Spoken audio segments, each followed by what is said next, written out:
When people write in about certain questions, almost without exception, there's something about the questioning mind that really wants to have an answer that often goes into the mode of dualistic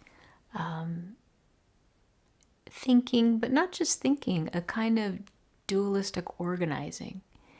So, for example, a person might be talking about the topic of being worthy or unworthy. They might be talking about the experience of feeling more empty of self versus having a more solid sense of self. A person might be talking about, a sense of, let's see, I'm just kind of going through the questions in my mind, a sense of doing versus being, or thinking versus acting. And these are things that we can contemplate in our being, but I think it requires us to step out of the mode of framing things dualistically.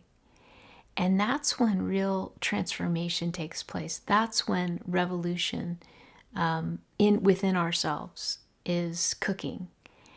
And so I think it's really important to see when our mind is caught on a certain question, that it's caught on one side of an equation of duality.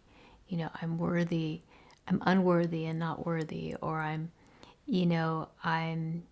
alone versus connected, or I'm accepted versus rejected.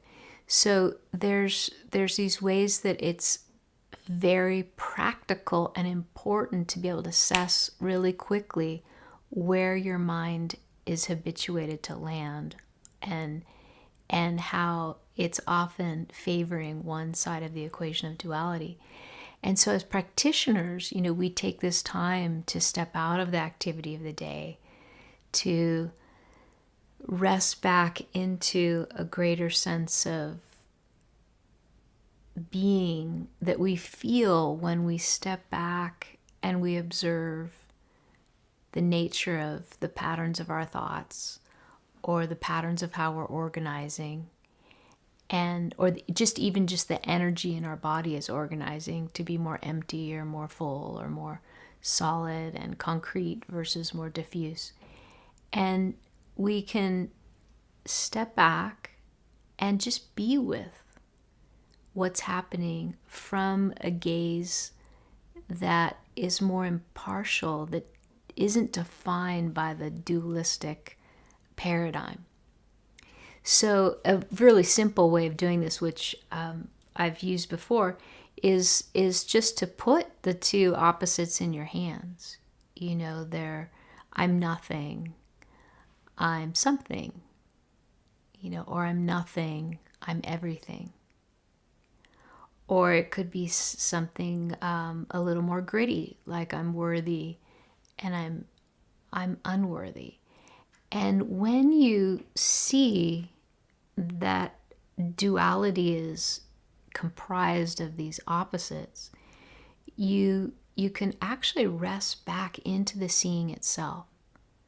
The seeing that looks at these two positions in front of you and yet is not defined by either one.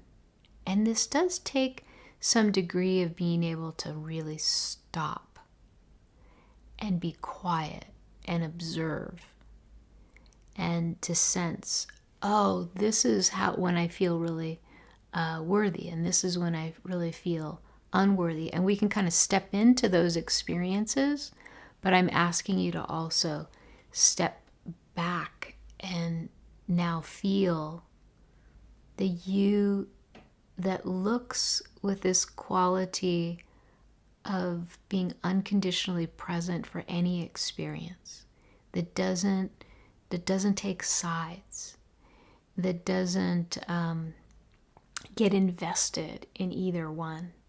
It's a kind of quiet gaze in the sense that it doesn't have a lot of story content. It doesn't have sort of the juiciness of this feeling or that feeling.